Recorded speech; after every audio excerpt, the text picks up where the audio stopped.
Advocate protection act को लेकर बैठक, मंत्रियों की कमेटी की पहली बैठक, मंत्री शांति धारीवाल की अध्यक्षता में बैठक। धारीवाल बैठक में वीसी के जरिए जुड़े हैं। मंत्री डॉक्टर महेश जोशी सचिवालय समिति कक्ष प्रथम में मौजूद हैं। वकीलों के प्रतिनिधिमंडल ने धारीवाल से मांग की है। कहा पहले से ही इस बारे में बिल बना हुआ है, इसे पास करके लागू करने की मांग की है। और हमारे साथ लगातार बने हुए हैं डॉक्टर ऋतुराज शर्मा। ऋतुराज जी, देखिए, जब वकील की जोधपुर में हत्या हुई थी 18 फरवरी का वो दिन था, उसके बाद से वकीलों की तरफ से तो प्रदर्शन जारी था, लेकिन माना जा सकता है कि सरकार की ओर से पहली बार इसको लेकर के बैठक का आयोजन किया जा रहा है। अब क्या लगता है किस तरह से इसके बाद परिणाम सामने आ सकते हैं? चलिए एक बार फिर से जुड़ने की कोशिश करेंगे, लेकिन जानकारी दे दें कि जोधपुर में सीनियर वकील की सरेआम हत्या कर दी गई थी। फरवरी का वो माह था और उसके बाद लगातार कई जिलों में प्रदर्शन किया जा रहा था। लगातार एडवोकेट प्रोटेक्शन एक्ट की मांग कर रहे थे अधिवक्ता, और अब इसी कड़ी में मंत्रियों की कमेटी की ये पहली बैठक है। बैठक की अध्यक्षता मंत्री शांति धारीवाल कर रहे हैं, वीसी के जरिए जुड़े हैं।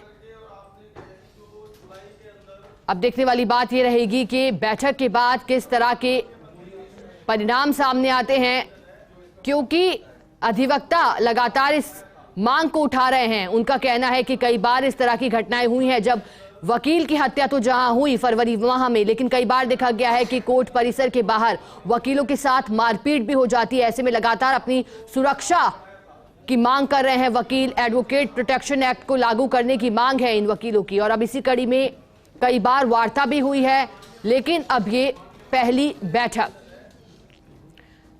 सहयोगी डॉक्टर ऋतुराज शर्मा हमारे साथ जुड़ गए हैं। ऋतुराज, बैठक जारी है, क्या लगता है बैठक के बाद किस तरह के परिणाम आ सकते हैं, और फिलहाल बैठक में कौन कौन जुड़ा है?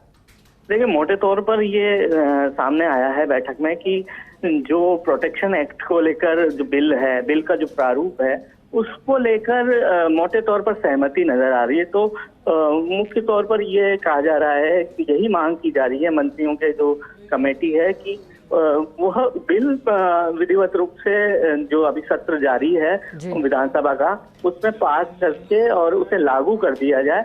उसमें ही बहुत बड़ी राहत ये जो एडवोकेट समुदाय है उन्हें मिलेगी। यह एक बात कही गई है, यह बात निकल के सामने आई है। तो इसको लेकर भी मंत्रियों के जो कमेटी है उसमें सहमति जताई गई है इसको लेकर कि जब जो एडवोकेट के जो प्रतिनिधिमंडल है उसमें इसको लेकर, प्रारूप को लेकर अगर सहमति है तो क्यों ना इसे अंतिम रूप देकर और जो विधानसभा का चालू सत्र है उसी में लागू कर दिया जाए।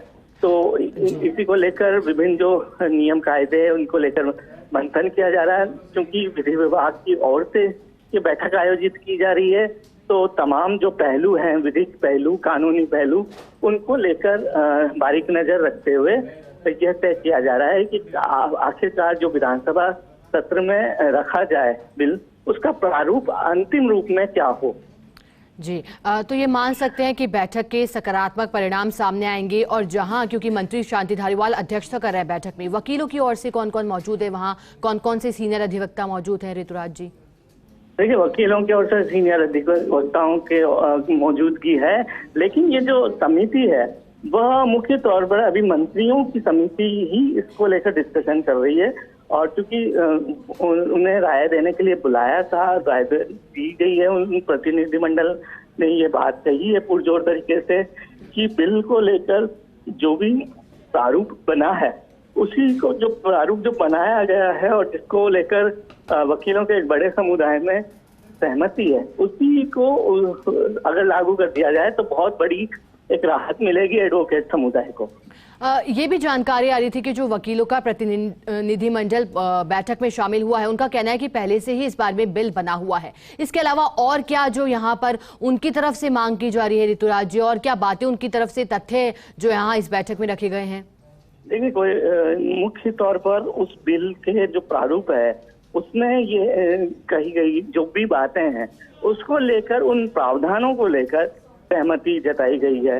तो मोटे तौर पर हम मान सकते हैं कि जो भी प्रावधान उसके हालांकि कानूनी पहलुओं को देखते हुए ही वो विधानसभा सत्र में रखा जाएगा। क्योंकि हम देख चुके हैं कि जिस तरह से राइट टू हेल्थ बिल अभी पेश किया गया था और फिर प्रवर समिति को भेजना पड़ा था। उसके बाद भी डॉक्टर्स का जो प्रतिनिधि मंडल है वो विरोध किया करता आ रहा था जी। और प्रवर समिति को भी उन्होंने विरोध दर्ज कराया था।